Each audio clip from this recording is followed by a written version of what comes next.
dan kalau dibongkar gitu casingnya terlalu nampak Arduino Uno-nya gitu ya. Dan bahkan kalau kebanyakan orang itu ya dia bikin sistem minimum sendiri untuk Arduino gitu.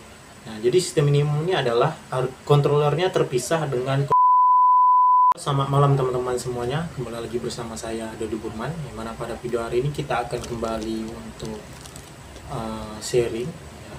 Salah satunya yaitu bagaimana cara kita memilih ya controller yang cocok untuk kita membuat sebuah project ya. Jadi untuk membuat sebuah project ya, ini kelanjutan daripada video sebelumnya. Yang pertama kita akan memilih terlebih dahulu ya controller yang cocok yang kita gunakan ya, kemudian kita memilih sensornya ya, kemudian kita merancang perangkat lunaknya ataupun coding programnya, karena tidak lengkap ataupun tidak baguslah hasil ya dari alat kita kalau misalnya hasil program ataupun coding yang kita buat itu tidak sempurna ya, tidak bagus gitu ya.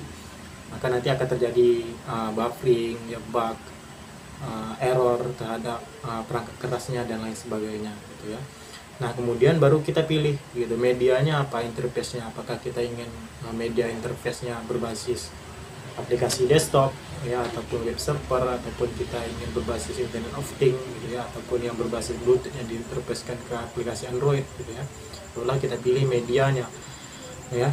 Nah, kemudian ya barulah kita membuat ya, ataupun kita memikirkan ya casing ya, ataupun pengemasan dari produk yang kita bikin. Nah, jadi kita kembali ya ke awal. Jadi untuk pemilihan ya controller yang kita gunakan ya, jadi biasanya kesesuaian daripada tema ya, ataupun kesesuaian daripada fungsinya. Jadi yang sering sekali yang saya gunakan adalah itu untuk yang berbasis IoT itu ESP32 ya. Jadi ada banyak sekali ya video-video yang saya buat itu menggunakan ESP32 ini. Nah, jadi nanti teman-teman bisa juga lihat dia di YouTube saya, di video-video YouTube saya, yaitu saya lebih banyak menggunakan ESP32 ini ya, karena dikarenakan fungsinya itu lengkap menurut saya ya. Jadi selain daripada dia bisa digunakan untuk memprogram mesin ya, IPM ya, pada library-nya sudah update juga ya, dia juga bisa digunakan untuk media transmisi ya, seperti Bluetooth ya, dan juga Wi-Fi ya, yang digunakan untuk menampilkan interface ke IoT ya, ke aplikasi Android ataupun di website gitu ya, itu bisa gitu ya. Nah, ini adalah contoh ESP32 nya. Yang ini yang terbaru ya, pakai Type-C. Jadi kita code ya, kita upload codingnya pakai USB Type-C gitu ya. Nah, kemudian yang kedua ya, untuk yang berbasis mesin ya, kita mau bikin filling machine ya, kita mau bikin alat contohnya mesin apa dan lain sebagainya, itu saya biasanya itu menggunakan Arduino Nano nah, seperti ini. Jadi kenapa ya, karena kalau misalnya saya bikin yang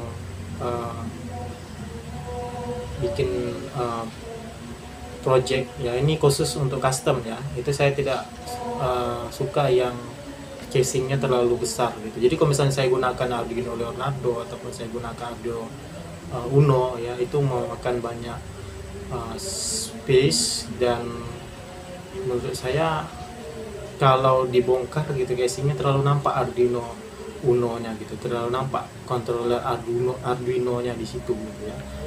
Dan bahkan kalau kebanyakan orang itu ya dia bikin sistem minimum sendiri untuk Arduino gitu.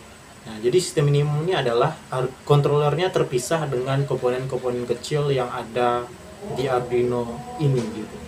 Nah, jadi resistor, dioda ya, kapasitornya itu dipisahkan. Hanya kontroler Mega 32 aja yang nampak di situ, sedangkan modulnya tidak nampak gitu. Nah, jadi seperti itu. Ini khusus untuk produk-produk custom ya, yang saya bilang ini ya, seperti ini ya, ESP32 kita sesuaikan dengan fungsinya ya. kemudian Arduino Nano ya, juga sesuai dengan fungsinya ya. Jadi untuk IoT dan untuk membuat sebuah produk mesin. Nah, jadi seperti itu ya. Jadi kalau misalnya kita ingin bikin produk yang betul-betul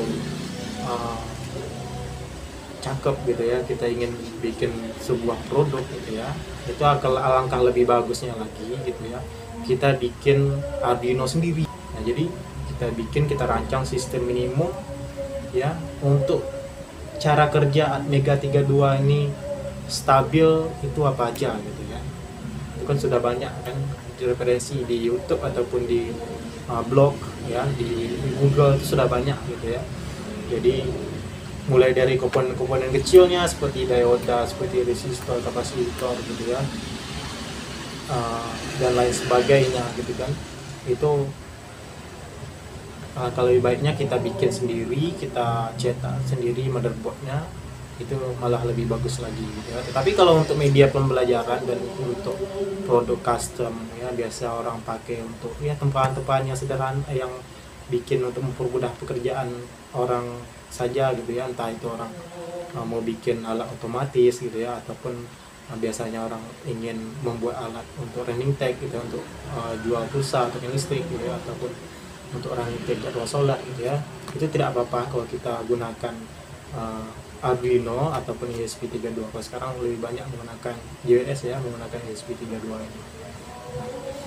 Nah, jadi intinya seperti itu ya. Intinya adalah yang pertama ya, kalau dari saya sendiri ya, kesesuaian daripada fungsi ya dari kontroler tersebut. Yang kedua